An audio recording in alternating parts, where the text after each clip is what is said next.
Kütləni hiss etməmək xəstəlik olmadığı deməkdir. Xeyr, əlbəttə ki, bəzən çox kiçik kütlələr var ki, onlar əllə müayinədə çox çətindir, mütəxəssisin müayinə etməsi vacibdir. Doktor, mammoqrafiya sağlamlığa zərərlidirmi?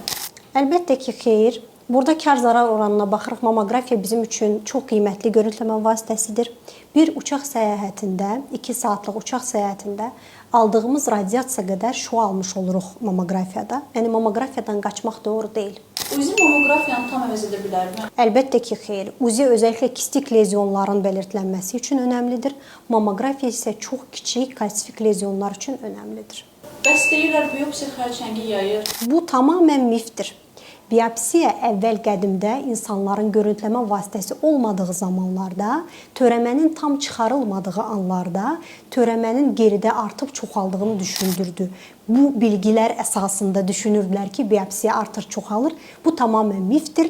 Kurativ cərrahi yapılmışsa, tam cərrahi sərhədlər neqativ şəkildə çıxarılmışsa, bu tamamilə xəstəni sağaldan bir durumdur. Xərçəng zamanı süd vəzninin alınması həmişə vacibdirmi? Mastektomiyadan yeni dünyamızda artıq maksimum dərəcədə uzaq qaçırıq, amma bəzi durumlar var ki, bu durumlarda mastektomiya qaçınılmazdır.